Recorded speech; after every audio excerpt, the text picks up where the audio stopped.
أعوذ بالله من الشيطان الرجيم بسم الله الرحمن الرحيم ما ننسخ من آية أو ننسها نأت بخير منها أو مثلها ألم تعلم أن الله على كل شيء قدير. അസ്സലാമു അലൈക്കും വറഹ്മത്തുള്ളാ. സൂറത്തുൽ ബഖറയിലെ 107-ാമത്തെ വചനമാണ് നിങ്ങളിപ്പോൾ ശ്രവിച്ചത്. അർത്ഥം: ഏതെങ്കിലും ഒരു സന്ദേശം നാം ദുർബലപ്പെടുത്തുകയോ അല്ലെങ്കിൽ വിസ്മൃതമാക്കുകയോ ചെയ്യുകയാണെങ്കിൽ അതിനേക്കാൾ ഉത്തമമോ തത്തുല്യമോ ആയത് നാം കൊണ്ടുവരുന്നതാണ്. അള്ളാഹു താൻ ഉദ്ദേശിക്കുന്ന എല്ലാ കാര്യത്തിനും പൂർണ്ണമായും കഴിവുള്ളവനാണെന്ന് നീ അറിഞ്ഞിട്ടില്ലേ? ഖലീഫത്തുൽ മസീഹ് സാനി റളിയല്ലാഹു അൻഹു ഈ ആയത്തിൻ്റെ വിശദീകരണത്തിൽ പറയുകയുണ്ടായി. ഈ ആയത്ത് എത്രത്തോളം പ്രധാനപ്പെട്ടതാണെന്നാൽ ഹസ്രത്ത് മസീഹ് മൗഊദ് അലൈഹി സ്വലാത്തു വസ്സലാം ഈ ഒരു ആയത്തുമായി ബന്ധപ്പെട്ട് ജനങ്ങളിലുള്ള സംശയം ദൂരീകരിച്ചാൽ തന്നെ ഞാൻ മനസ്സിലാക്കുന്നത് അത് അദ്ദേഹം പ്രവാചകനും ദൈവ നിയോഗിതനുമാണ് എന്നതിനുള്ള തെളിവായി മതിയായതാകുമെന്നാണ്. കാരണം ഇതുമായി ബന്ധപ്പെട്ട സംശയം നിലനിൽക്കെ ഇസ്ലാം ഒരു സത്യമതമാണെന്നും ശാന്തിയും സമാധാനവും നൽകുന്ന മതമാണെന്നും അംഗീകരിക്കാൻ സാധ്യമല്ല. കാരണം ആ കാലഘട്ടത്തിൽ പ്രചരിച്ചിരുന്ന അർത്ഥം വിശുദ്ധ ഖുർആനിലെ ഏതെങ്കിലും ഒരു ആയത്ത് ദുർബലപ്പെടുത്തുകയോ അല്ലെങ്കിൽ വിസ്മൃതമാക്കുകയോ ചെയ്യുകയാണെങ്കിൽ അതിനേക്കാൾ ഉത്തമമായത് അല്ലെങ്കിൽ അതിന് തുല്യമായ ഒരു ആയത്ത് കൊണ്ടുവരുന്നതാണ് എന്നായിരുന്നു. അതായത് ഈ ആയത്തിന് ഇതേ വിധത്തിൽ അർത്ഥം നൽകിക്കൊണ്ട് അവർ ധരിച്ചു വച്ചിരുന്നത് വിശുദ്ധ ഖുർആനിലെ ചില ആയത്തുകൾ തീർച്ചയായും മൻസൂഖായിട്ടുണ്ട്, അതായത് കാലഹരണപ്പെട്ടിട്ടുണ്ട് എന്ന് തന്നെയായിരുന്നു. ചില ആയത്തുകൾ അള്ളാഹു മറപ്പിച്ചു കളഞ്ഞു എന്നും അവർ ധരിക്കുന്നു. നുസുഖുമായി ബന്ധപ്പെട്ട് 3 തരത്തിലുള്ള കാഴ്ചപ്പാടുകളാണ് മുസ്ലിങ്ങൾക്കിടയിൽ ഉണ്ടായിരുന്നത്.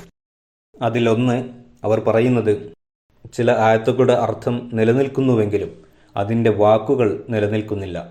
അതായത് വിശുദ്ധ ഖുർആനിൽ ഉണ്ടായിരുന്ന വചനം ഇപ്പോൾ നിലനിൽക്കുന്നില്ലെങ്കിലും അതിൻ്റെ കൽപ്പന ഇപ്പോഴും നിലനിൽക്കുന്നുവെന്നാണ്. അതിന് ഉദാഹരണമായിക്കൊണ്ട് അവർ പറയാറുള്ളത് അശ്ശൈഖ വശ്ശൈഖതു ഇസാ സനയ ഫർജുമൂഹുമ നകാലം മിനല്ലാഹി വല്ലാഹു അസീസുൻ ഹകീം. അതായത് വൃദ്ധനായ പുരുഷനും വൃദ്ധയായ സ്ത്രീയും വ്യഭിചരിക്കുകയാണെങ്കിൽ അവരെ രണ്ടുപേരെയും എറിഞ്ഞു കൊല്ലേണ്ടതാണ്. ഇത് അള്ളാഹുവിൻ്റെ ഭാഗത്തു നിന്നുള്ള ശിക്ഷയാണ്. അള്ളാഹു പ്രതാപവാനും യുക്തിജ്ഞനുമാണ്. എന്നാൽ ഈ ആയത്ത് വിശുദ്ധ ഖുർആനിൽ ഉണ്ടായിരുന്നുവെന്നും എന്നാൽ അതിപ്പോൾ ഇല്ല എന്നും എന്നാൽ അതിൻ്റെ കൽപ്പന ഇപ്പോഴും നിലനിൽക്കുന്നു എന്നുമാണ് അവർ പറയുന്നത്. അതായത് ആ കൽപ്പന അനുസരിച്ച് പ്രവർത്തിക്കേണ്ടതാണ്, അതനുസരിച്ച് അവർക്ക് ശിക്ഷ നൽകേണ്ടതാണ് എന്ന രീതിയിലാണ് അവർ പറയാറുള്ളത്. രണ്ടാമത്തെ തരത്തിലുള്ള നുസ്ഖ് ആയി അവർ പറയാറുള്ളത് ആയത്ത് അതേപടി നിലനിൽക്കുന്നുവെങ്കിലും അതിൻ്റെ കൽപ്പന ഇപ്പോൾ നിലവിലില്ല എന്നാണ്. അതിന് ഉദാഹരണമായി അവർ സമർപ്പിക്കാറുള്ളത് വിശുദ്ധ ഖുർആനിലെ ലാ ഇക്രാഹ ഫിദ്ദീൻ, അതായത് സൂറത്തുൽ ബഖറയിലെ 257-ാമത്തെ വചനമാണ്.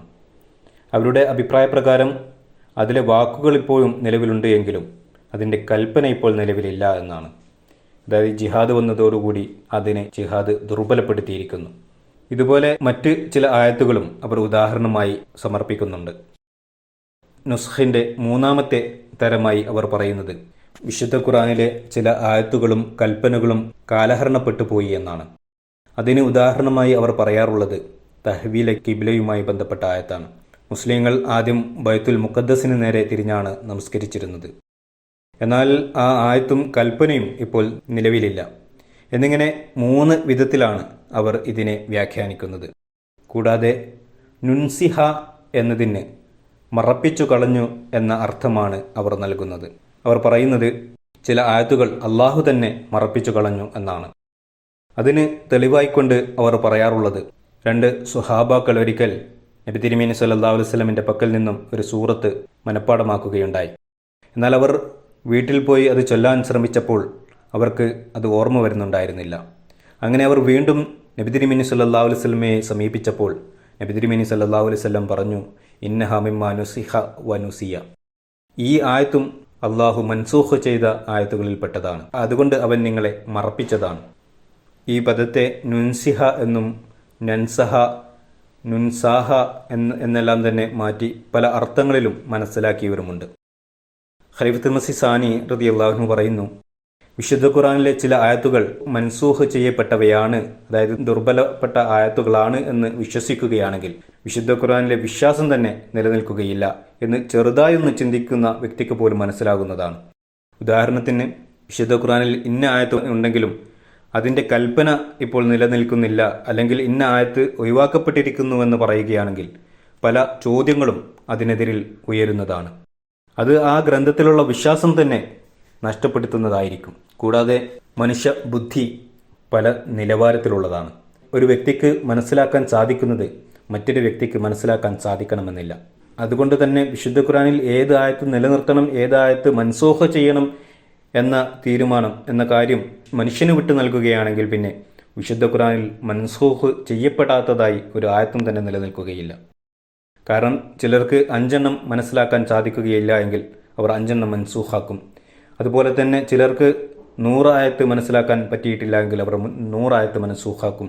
അതുപോലെ തന്നെ മറ്റു ചിലർ 1000 ആയത്ത് മൻസൂഖാക്കും. ഇങ്ങനെ 1100 ആയത്ത് വരെ മൻസൂഖ് ചെയ്യപ്പെട്ടവയായി ഗണിക്കുന്നുണ്ട്.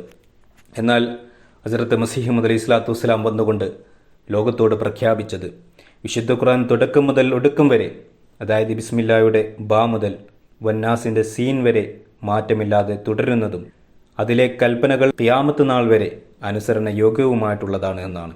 അതുതന്നെയാണ് സത്യവും.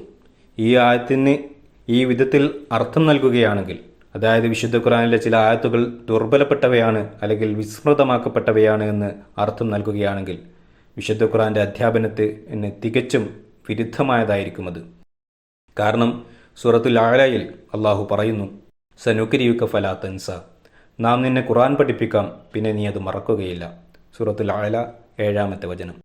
അതുപോലെ തന്നെ സൂറത്തുൽ ഹിജ്റിൽ അള്ളാഹു പറയുന്നു, ഇന്നാ നഹ്നു നസ്സൽന സിക്ര വ ഇന്നാ ലഹു ലഹാഫിളൂൻ, നാമാണ് ഈ ഗ്രന്ഥത്തെ ഇറക്കിയത്, നാം തന്നെ അതിനെ സംരക്ഷിക്കുകയും ചെയ്യും. ഹിജ്ർ 10-ാമത്തെ വചനം. ഏതൊരു ഗ്രന്ഥത്തിൻ്റെ അല്ലെങ്കിൽ അധ്യാപനത്തിൻ്റെ സംരക്ഷണമാണോ അള്ളാഹു ഏറ്റെടുത്തിരിക്കുന്നത്, അതിൽ മാറ്റങ്ങൾ സംഭവിക്കുമെന്ന് പറയുകയാണെങ്കിൽ പിന്നെ സംരക്ഷിക്കുമെന്ന് പറയുന്നതിൽ എന്ത് പ്രസക്തിയാണുള്ളത്? വആഖിറു ദഅവാനാ അനിൽ ഹംദുലില്ലാഹി റബ്ബിൽ ആലമീൻ.